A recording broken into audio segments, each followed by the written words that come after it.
Hey guys, this art lesson is super easy and fun, and I'm guessing you probably have these materials already at home in your kitchen. You're going to need some vegetable or canola oil, some food coloring, a clear glass shallow baking dish, so like a cake or a pie pan, and some watercolor paper or cardstock. Okay guys, once you have all your supplies ready to go, you're going to grab your vegetable oil and a small dish. Take off the cap to your vegetable oil and pour a little bit into your dish. Maybe about 2 tablespoons worth.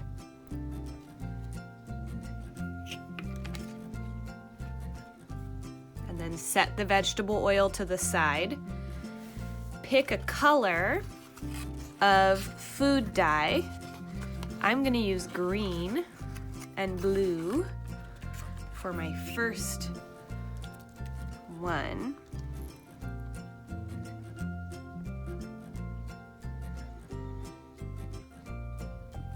And then squeeze some drops of food coloring into your dish of oil.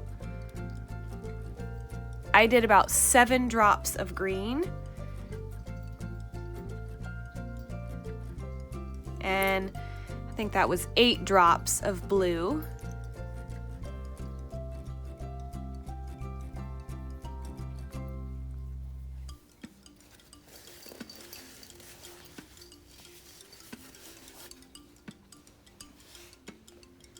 Then you're going to take your fork and whisk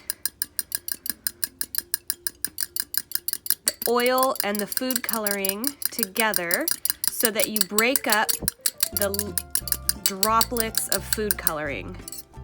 So now if you look at this closely, it's pretty cool. The food coloring is going to resist the oil. So those little drops in there, those are all blue and green dye.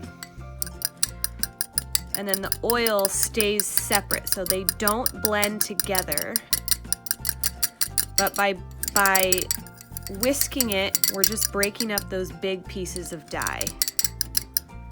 Okay, that's probably good. Now you're going to pour about 2 inches of water into a clear glass baking dish.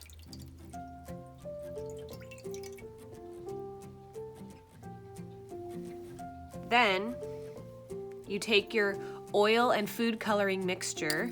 You may need to remix it just a little bit, and you gently pour it on top of your water in the pan.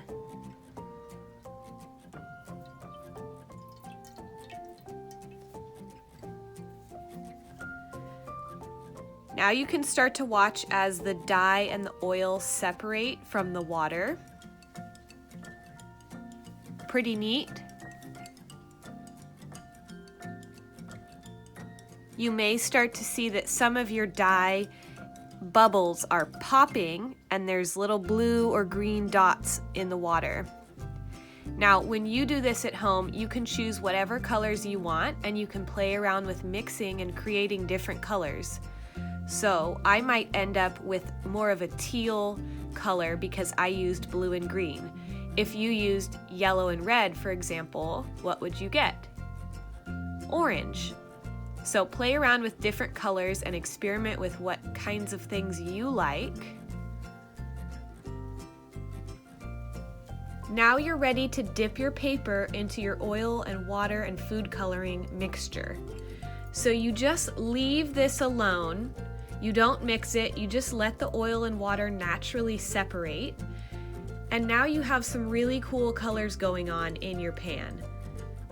So I have pre-cut watercolor paper note cards, and I'm going to dip them flat and steady into my oil and water mixture.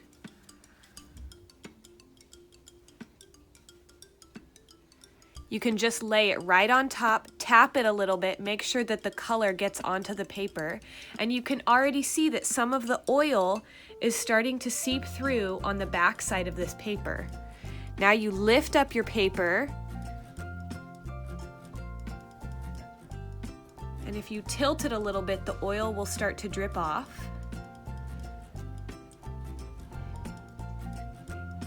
And you can experiment with the different patterns and designs that will start to emerge with the oil in the water. It's pretty cool.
Awesome work, you guys. We're all done with our marbled art pieces and they look so beautiful. You can use these for note cards to send to a friend to brighten somebody's day, or you could frame them in a nice simple frame for your wall. They look awesome. I cannot wait to see what you guys ended up with. One thing that I will say for next time is make sure you wear gloves. All right, see you later. Bye.